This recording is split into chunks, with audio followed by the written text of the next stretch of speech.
여러분 혹시 비블리오 드라마라는 단어를 들어보신 적 있으신가요?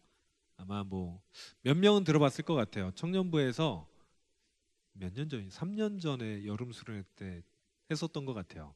그런데 그때 약간 좀 그때 여기 계셨던 분, 특히 수련회 가셨던 분들이 여기 많지 않아서 처음 들어보는 분도 계실 것 같습니다. 비블리오 드라마는 좀 제가 볼 때는 어떤 프로그램인데 성경을 좀 깊이 묵상하는 방법 중에 하나입니다. 보통 어떻게 하냐면 그 안내자가 있어서 성경 본문에 따라서 그 사람들에게 역할을 부여해요. 뭐 그림으로 하기도 하고 다른 것도 하기도 하는데 제가 이제 경험한 것은 어떤 역할극을 합니다. 예를 들어서 뭐 아브라함에 관련된 본문을 묵상할 때 어떤 사람은 아브라함이 되고 어떤 사람은 아내인 사라가 되고 또 우리 지원이 같은 친구는 바위도 되고 그 옆에 우리 영훈이 같은 뭐 영훈이는 어디가 영훈이 같은 친구는 나귀도 되고 뭐 이렇게 되는 거죠. 그래서 이제 역할극을 해요. 역할극을 하면서 성경에 나와 있는 거는 그대로 대사를 하고 성경에 기록되지 않은 부분도 있잖아요. 거기는 좀 상상력을 발휘해서 채워 나가면서 그 사람이면 어떻게 얘기를 했겠다라고 이제 이야기를 진행을 합니다. 그리고 약간 좀 후반부에 대해서는 하나님과 대화를 하게 해요. 예를 들어서 아브라함이라면 아브라함과 하나님 역할을 맡은 친구를 한 명 두어서 아브라함과 하나님이 대화하게 하는 거예요. 아브라함이 자기의 얘기를 하기 시작합니다. 그런데 그렇게 얘기를 하다 보면 분명히 성경 이 내용으로 시작을 했는데 자기 얘기를 하게 되는 경우가 많아요. 아브라함이 꼭 이게 나와 동화가 되는 것 같아요. 하나님, 제가 그렇게 힘들 때 어디 계셨어요? 하나님 왜 그때 나와 함께하지 않았습니까? 뭐 이런 이야기를 하게 되는 거죠. 그러니까 하나님의 역할을 맡은 친구도 나름대로 이제 생각을 해서 그 하나님의 입장에서 얘기를 하게 돼요. 그리고 마지막에 뭐가 있냐면 역할을 바꿉니다. 하나님의 역할을 했던 친구가 아브라함이 되고 아브라함 역할을 했던 친구가 하나님이 되는 거예요. 그래서 아브라함의 역할에서 원래는 자기의 이야기를 하나님께 쏟아냈던 친구가 하나님 입장에 대해서 똑같은 이야기를 하다 보면 하나님의 마음이 이해가 되기 시작하는 거죠. 나를 바라보는 하나님은 어떤 마음이었을까? 나의 이 말을 듣는 하나님은 어떤 심정이셨을까? 라는 것을 이해하게 됩니다. 이렇게 상대방의 입장이 되어 보는 것은 상대방을 이해하는데 굉장히 좋은 방법이거든요. 오늘은 어버이 주일이잖아요. 맞죠? 그래서 우리가 부모님이 돼 보도록 합시다, 한번. 부모님의 입장이 한번 돼 보는 거예요. 여러분 생각해 보셨나요? 부모님의 입장에서 갑자기 눈초리들이 사나워지는 친구들도 가끔씩 있는데 한번 돼 봅시다. 어, 아이가 태어났습니다. 여러분 혹시 여러분이 어디서 태어났는지 다 아세요? 아시는 분은 거기를 상상해 보시고 모르시는 분들은 그냥 일반적으로 출산하면 떠오르는 장면을 생각을 하셔도 되겠습니다. 여기서 혹시 집에서 태어나신 분 있으세요? 집에서 태어나신 분? 없으시군요. 저는 집에서 태어났습니다. 저는 쌍둥이인데 제가 태어날 때까지 쌍둥이인 줄 모르셨어요. 모든 것을 1인분만 준비하셨다가 저는 괜찮았어요. 제 동생이 문제였지. 저는 아무 문제가 없이 잘 태어났습니다. 자, 아이가 태어납니다. 한번 분만의 그 상황을 상상해 보세요. 처음 아이가 태어나면 생각보다 안 예뻐요.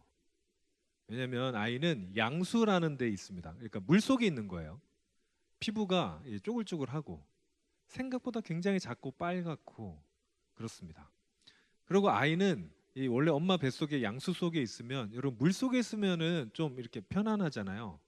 혹시 수영을 오래 하다가 밖으로 탁 나오면 몸이 굉장히 무거운 거 경험하셨죠? 아이가 갑자기 세상 밖으로 물 밖으로 이렇게 딱 던져지면 기분이 나빠요. 세상에 압력이 느껴지기 시작하고 몸이 무겁고 그다음에 숨도 이제 직접 쉬어야 되잖아요. 이 불편해요. 그러다 보니까 울게 됩니다. 울면은 얼굴을 웃으면서 울을까요? 찡그리면서 울을까요? 보통 찡그리게 되죠. 왜냐면 아파서 우는 거니까. 그 아이를 보는 심정이 굉장히 복잡하다고 합니다. 여러분 한번 상상해 보세요. 아이가 태어났어요. 봤는데 그런 아이야. 그렇게 생겼어요. 지금 내 모습은 아니야. 그런데 기쁨도 분명히 있습니다. 사랑스럽고 나의 아이. 그렇지만 이제 이 아이를 키워야 되잖아요. 한 번도 해보지 않은 길을 걸어야 되는 거예요. 한 번도 육아를 해보지 않았는데 남들은 다 어렵다고 하는데 야, 이거를 내가 잘할 수 있을까? 또 책임감도 듭니다. 이 아이가 내가 아니면 안 되는 아이인 거잖아요. 내가 아니면 살아갈 수가 없는 아이예요. 책임감도 아마 들 거예요. 자, 그렇게 아이가 자랍니다. 처음엔 눈도 못 뜨던 아이가 눈을 뜨기 시작하고 그냥 누워있던 아이가 뒤집는 날이 굉장히 신기한 날이라고 그러더라고요. 뒤집기 시작하고 기어다니고 걸어다니고 말을 하기 시작하고 이 모든 과정이 아마도 부모님의 눈에는 기적 같았을 거예요. 언제 뒤집나 보다가 어느 날 뒤집고 아빠를 먼저 말해줬으면 좋겠는데 엄마라고 먼저 말하고 이런 모든 순간들이 아마 기억에 많이 남아 있으실 겁니다. 모든 과정에서 아이는 부모님한테 전적으로 의존할 수밖에 없어요. 특히 인간의 아이는 부모님이 아니면 살아갈 수조차 없습니다. 먹을 것을 구할 수도 없고 그렇잖아요. 그렇게 부모님은 온전히 자신한테 의지하는 한 생명체를 책임지고 양육하는 일을 계속해서 해나갑니다. 아마도 부모님한테는 첫 번째 존재였을 거예요. 내가 아니면 안 되는 존재는. 반려견도 놔두면 자기들이 알아서 놀아요. 놔두면 먹을 걸 못 찾으면 그냥 주면 돼. 내가 먹여줄 필요는 없어요. 이 아이는 먹여줘야 돼요. 그리고 잘 안 먹어. 트름도 시켜줘야 돼요. 여러분, 싸는 것도 훈련을 해야 됩니다. 쉽게 하지 못해요, 아이들이. 그렇게 아이가 자라면서 부모님은 아이한테 여러 가지를 가르치게 됩니다. 그렇죠? 특히 아이가 이제 말하기 시작하면 물어요. 이게 뭐예요? 저건 뭐예요? 이렇게 물어요. 그럼 부모님이 가르쳐줘요. 이건 나무고 저건 하늘이고 이렇게 가르쳐주죠. 이거는 마치 백지 같은 아이의 세상에 하나하나 부모님이 나무를 채워놓고 하늘을 채워놓고 사람을 채워놓는 것과 같습니다. 그러니까 아이에게 부모님은 아이의 세상을 채워주시는 존재인 거예요. 아이의 그냥 아무것도 없는 세상에 부모님이 세상이 되어주는 관계가 부모와 아이의 관계입니다. 그런데 여러분, 놀라운 일이 있습니다. 아이의 세상을 채운다는 것은 그 아이가 나의 세상이 되어가는 과정이에요. 이 아이의 하나하나의 세상을 채워가다 보면 부모님은 그 전에는 부담감이 있을 수도 있고 그 전에는 사실 그렇게 실감나지 않았는데 아이의 세상을 채워가다 보면 이 아이가 나의 세상이 되는 경험을 하기 시작합니다. 이 아이가 곧 나의 세상이 되는 거죠. 아이가 나의 전부다라고 얘기하시는 부모님들은 이 과정을 거치게 됩니다. 우리의 세상을 채워주신 부모님들은 또 그 부모님들의 세상이 우리로 가득 차게 됩니다. 그래서 서로가 서로의 전부이던 시절이 있었어요. 지금도 그렇다는 건 아닙니다. 아이가 자라면 점점 아이의 세상에는 부모님이 아닌 다른 것들이 들어오기 시작합니다. 친구들이 들어오고, 그래서 부모님은 기분이 좀 나쁠 수 있어요. 나만 바라봤던 아이가, 나 아니면 잠을 안 잤던 아이가, 나 아니면 놀지도 않았던 아이가, 그래서 조금은 귀찮다고 생각했던 아이가 어느 날 나 아니고 다른 사람을 더 좋아하고 나 아니고 다른 것들이 그 세상에 채워가기 시작합니다. 그러면서 자녀는 점점 부모님께 독립하기 시작을 하죠. 그런데 부모님의 세상은 여전히 그 아이로 가득 차 있습니다. 그래서 문제가 벌어지는 경우도 있죠. 자, 이게 자녀와 부모님의 관계입니다. 상상하지 않아도 좋아요. 오늘 말씀은 우리가 하나님께서 너희가 어떻게 자녀로서 부모님을 대해야 되는지에 대해서 이야기하시는 본문입니다.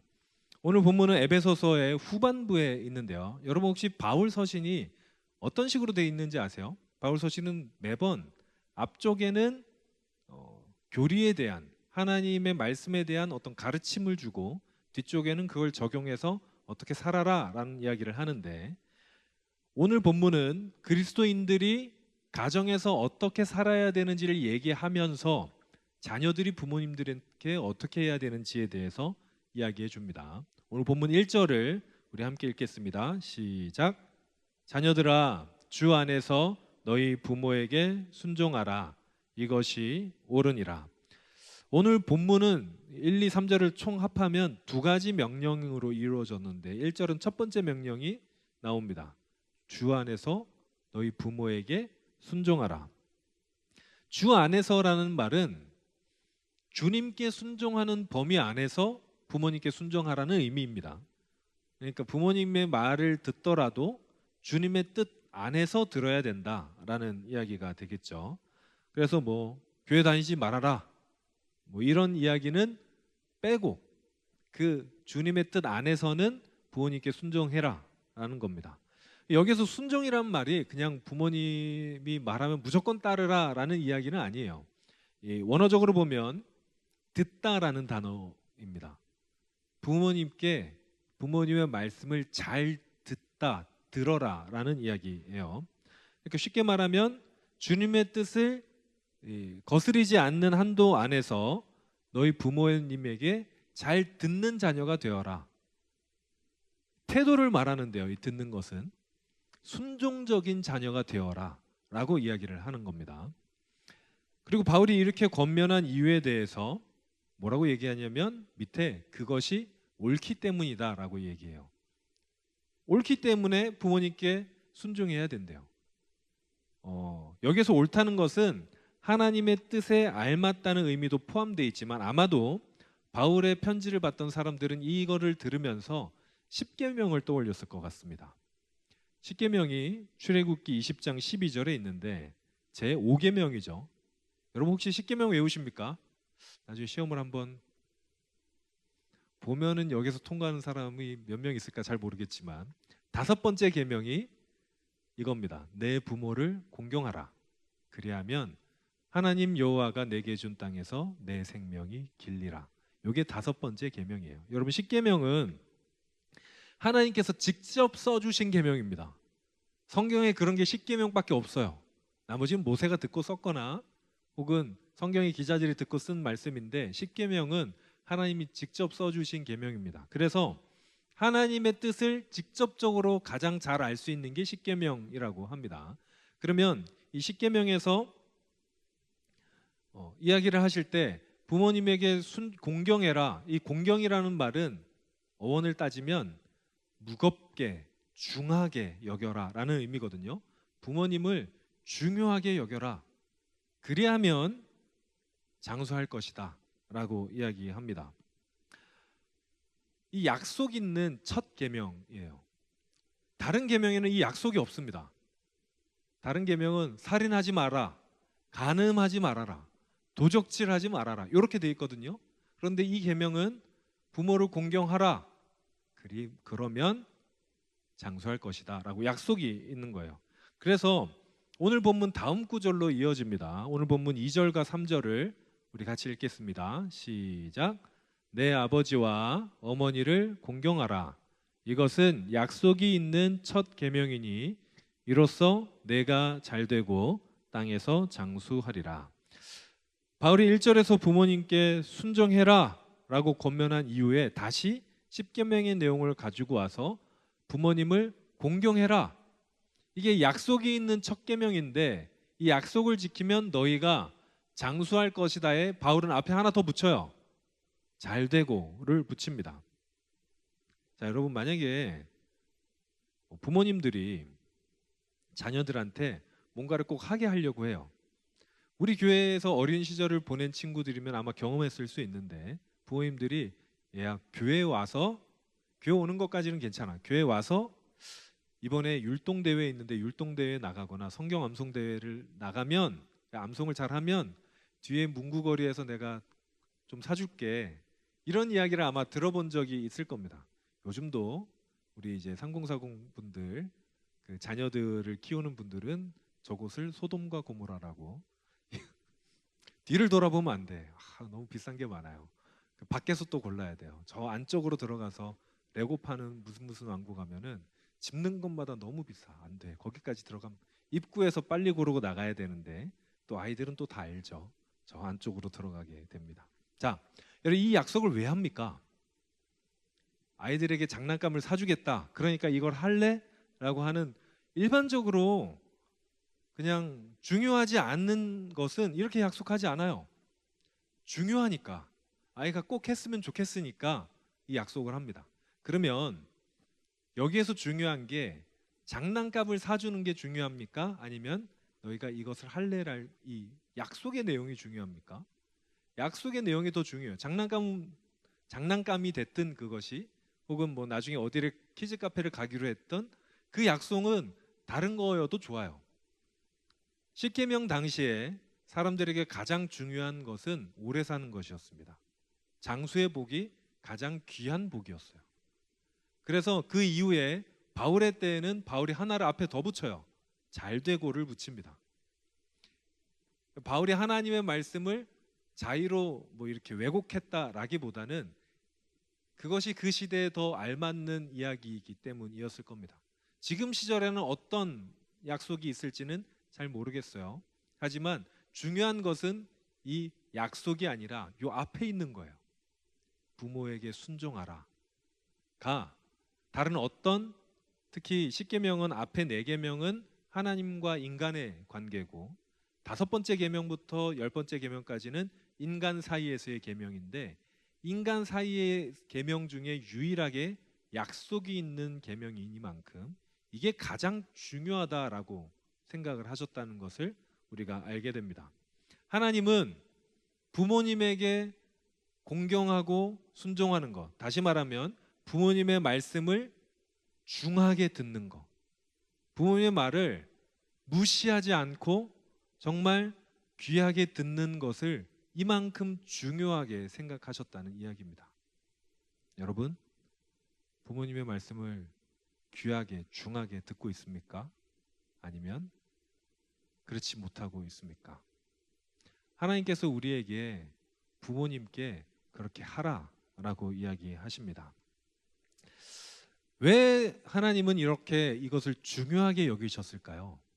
왜냐하면 하나님이 부모님이시기 때문일 것 같아요. 하나님이 부모님의 마음을 너무 잘 아시거든요. 부모님이 우리의 세상을 채워주신 것처럼 하나님은 우리를 위해서 세상을 만드셨어요. 우리와 함께하는 것을 상상하시면서 별도 만들고 달도 만들고 해도 만들고 우리와 함께 하시려고 이 땅을 조성하시고 우리를 만드셨겠죠. 손가락은 이렇게 만드는 게 낫겠다.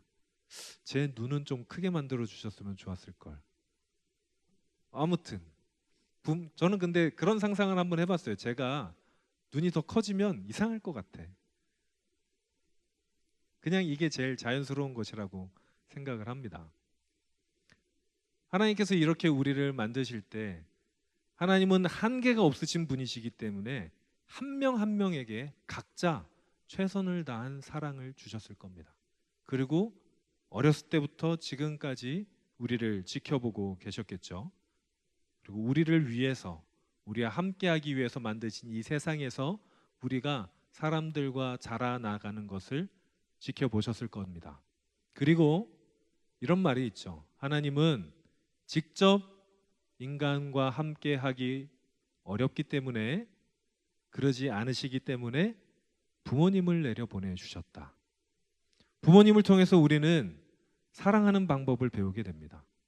받는 방법을 배우게 되고요. 또 부모님을 통해서 하나님이 우리를 어떻게 사랑하는지를 간접적으로 경험할 수가 있습니다. 물론 가정이 완벽하지 않아요. 사람이 완벽하지 않습니다. 처음 해본 부모님이잖아요. 많아야 두 번째, 세 번째일 겁니다. 그래서 서로 상처를 주기도 하고 실수를 하기도 해요. 여러분, 우리가 여러분들이 부모님에게 실수한 게 있죠. 어쩌면 오늘 아침에, 어쩌면 어제, 그저께. 혹시 어버이날은 어떻게 지내셨나요? 저는 어버이날 저희 어머님께 굉장히 큰 실수를 한번 해가지고 그날이 어버이날인지를 잘 몰랐어. 너무 늦게 전화를 드려서. 저희가 실수하듯이 부모님도 우리에게 실수를 하십니다. 그래서 완벽하진 않아요. 하지만 하나님은 우리에게 완벽하지 않은 가정을 조금씩 하나님의 사랑으로 갖고 나가게 우리를 이곳으로 보내주셨습니다. 그래서 우리가 조금씩 성장하는 것에 따라서 더 사랑하고 더 용서하고 더 용납할 수 있도록 우리에게 가정을 주셨습니다. 그때 꼭 필요한 게 있어요.